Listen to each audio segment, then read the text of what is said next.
എണ്ണയാണ് സൗദി അറേബ്യയുടെ പ്രധാന വരുമാന സ്രോതസ്സ് എന്ന് പറയുന്നത്. ഇപ്പോൾ ഇതാ സൗദിക്ക് വേറൊരു ജാക്ക്പോട്ട് കൂടെ അടിച്ചിരിക്കുന്നു എന്ന റിപ്പോർട്ടുകൾ പുറത്തു വരുന്നു.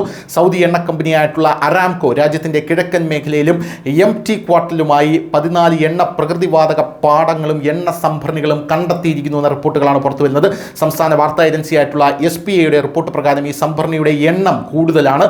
എന്നാൽ അവയിൽ കാണപ്പെടുന്ന വാതകത്തിൻ്റെയും എണ്ണയുടെയും അളവ് താരതമ്യേന കുറവാണ് എന്നാണ് ഇപ്പോൾ മനസ്സിലാകുന്നത്. പ്രഖ്യാപനം അനുസരിച്ച് 6 പാടങ്ങൾ 2 ജലസംഭരണികളുമായി വിവിധ ഗ്രേഡുകളിലുള്ള അറബ് എണ്ണയാണ് കണ്ടെത്തിയിരിക്കുന്നത്. പ്രതിദിനം മൊത്തം 8126 ബാരൽ ഉൽപാദന ശേഷിയാണ് ഇവിടെ ഉള്ളത് എന്ന് മനസ്സിലാവുന്നു. 2 പാടങ്ങളിൽ നിന്ന് 4 സംഭരണികളിൽ നിന്നുമായി പ്രതിദിനം ഏകദേശം 80.5 ദശലക്ഷം സ്റ്റാൻഡേർഡ് ക്യൂബിക് അടി പ്രകൃതിവാതകം കണ്ടെത്തിയിട്ടുണ്ട്. എണ്ണപ്പാടങ്ങളിൽ നിന്നും സംഭരണികളിൽ നിന്നുമുള്ള അനുബന്ധ വാതകം 2.11 ദശലക്ഷം SCFD ആയി ഉയർന്നു. ലോകത്തിലെ ഏറ്റവും വലിയ എണ്ണ കയറ്റുമതിക്കാരായിട്ടുള്ള OPEC എന്ന ഉൽപാദക ഗ്രൂപ്പിലെ മാർച്ചിലെ റിപ്പോർട്ടിലെ ദ്വിതീയ സ്രോതസ്സുകൾ പ്രകാരം ഫെബ്രുവരിയിൽ പ്രതിദിനം ഏകദേശം 9 ദശലക്ഷം ബാരൽ അസംസ്കൃത എണ്ണയാണ് ഉൽപ്പാദിപ്പിച്ചിരിക്കുന്നത്. സൗദി അറേബ്യയുടെ എണ്ണ ശേഖരത്തെക്കുറിച്ച് എന്തൊക്കെയാണ് അറിയേണ്ടത്? പ്രധാനപ്പെട്ട പോയിന്റുകൾ എന്തൊക്കെയാണ്? സൗദി അറേബ്യയുടെ പ്രധാന എണ്ണ ശേഖരങ്ങളിൽ ലോകത്തിലെ ഏറ്റവും വലിയ കടൽത്തീര എണ്ണപ്പാടമായ ഗവാർ ഫീൽഡും ലോകത്തിലെ ഏറ്റവും വലിയ കടൽത്തീര എണ്ണപ്പാടമായ സഫാനിയ ഫീൽഡും ഉൾപ്പെടുന്നു.